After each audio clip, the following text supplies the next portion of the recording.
love RPGs, you're about to get one of the best ever made in August.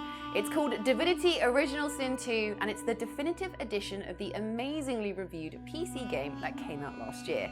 Here's what the game's all about and why, if you're not already, you really need to get as hyped for it as I am. Let's start with what Divinity Original Sin 2 actually is. It's basically this sprawling fantasy RPG where you create a character and head out into a vast world to do quests for gold and XP, talk to loads of colourful characters, you can interact with literally everyone, recruit party members, and explore several massive open hub worlds. It's ridiculously epic. We're talking 100 plus hours here easily. With a witty narrator and every line in the game fully voiced, think of Divinity almost as a grand fantasy novel come to life. Combat is turn-based, but if you're unfamiliar with the style of the game, don't let that put you off.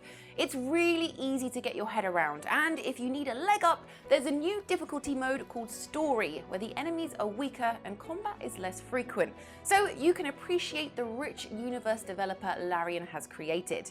But if you're more hardcore, there are some severe difficulty modes here, including one that wipes your save if your whole party dies. Divinity Original Sin 2 is as casual or as hardcore as you want to make it. When I say you can do practically anything in Divinity Original Sin 2, I'm really not kidding. Divinity is one of the deepest RPGs ever made, with so many systems and mechanics going on that you can just mess around with it and make cool stuff happen. Like, you can kill every single person in the world if you want to, or you could play the majority of the game non-violently and sweet talk your way out of situations. And don't worry if you kill an important quest giver, because that quest will just get passed on to someone else. You can approach scenarios in loads of different ways. Like, if you need an important object, you could murder the person who has it, or you could pickpocket them, or persuade them that they don't need it. You can interact with everything to such an extent that you can even pick up this bucket and put it on your head. It's amazing! I'm told your social standing will actually go down with this thing on, and people say different things to you, as you would if someone approached you wearing a bucket on their head. Divinity starts at the character creator, and here you can pick from 14 characters and 14 builds, with gender and voice options as well. You could pick a tanky dwarf knight who fights up close and personal, an undead rogue elf who fires enchanted arrows from a distance, or my personal favourite, the lizard wizard. People react to each class differently too. For instance, undead characters need to cover their bony face or everyone they talk to will attack.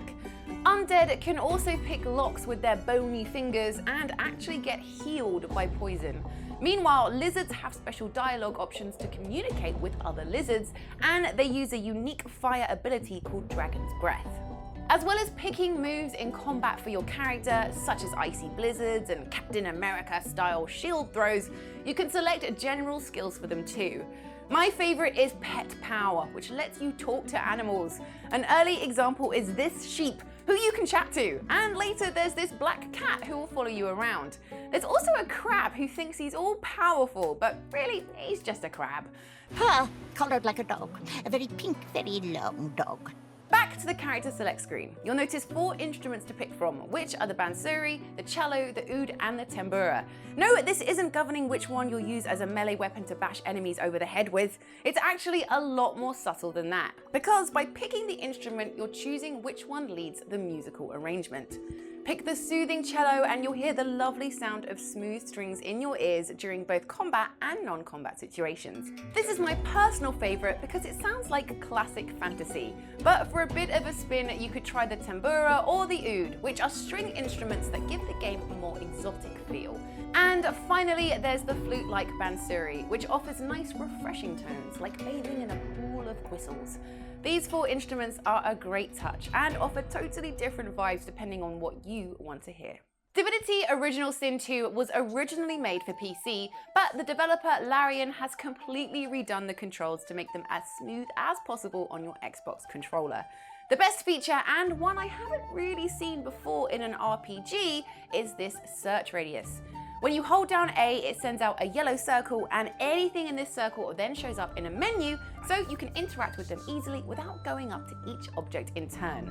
There's so much you can do with any given object, be it searching it, move it, throw it, destroy it, or stash it in your inventory, that it's pretty amazing how Larian have crammed all those options on your controller. You can also spin the camera around a full 360 degrees, zoom it in and out, and press the D-pad up to force a top-down view if you really want to check out the top of your character's head. Combat UI has been overhauled too. You just press Y to bring up your list of attacks down the bottom, and then A to select, taking all the faff out of fighting. And speaking of fighting, fights in Divinity are turn-based, and when you trigger a fight, you and the characters in your party, along with all the enemies, enter this battle screen.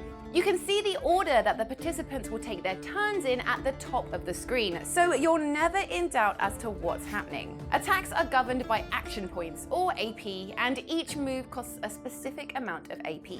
So you could do a powerful move that costs loads of AP, or a few little moves like moving into a better position or buffing a teammate for a little bit of AP. Using the environment is key to winning fights. Getting to high ground or round behind the opponent improves your damage. It's like chess, but with blood.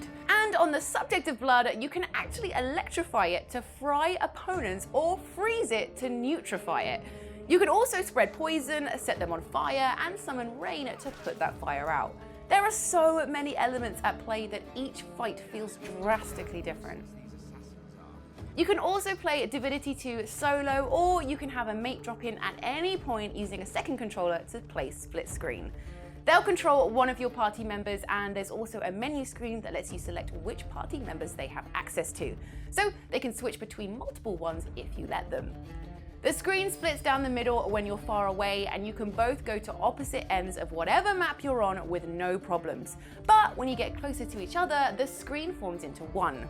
There are several of these open hubs in the game, and you can go as far from each other as you like. But when you move between hubs, you form back into a party. If you'd rather have the whole screen to yourself, you can join up to 3 other friends online and play Divinity in 4-player co-op. Here's a cool talent every character in the game has, and that's the ability to turn into a rock by pressing the D-pad down. This lets you remain undetected and avoid fights, so long as you avoid the vision cones of enemies, which you can see here in red. It's not always a rock, sometimes it's a bush, and sometimes it's a barrel. It really depends on what area you're in. Stealthing around the back of someone before starting the encounter is a great way to get off on the front foot. We'll finish on perhaps Divinity's weirdest bit yet. How weird? Well, meet Sir Laura, the squirrel companion you get if you pre-order the game. Sir Laura is a squirrel who rides around the world on an undead cat. He's being chased by a group of furry knights who believe in the coming of the Great Acorn. So watch his back by recruiting this runaway squirrel into your party. And as a way of saying thanks, Sir Laura will unlock skill crafting recipes just for you.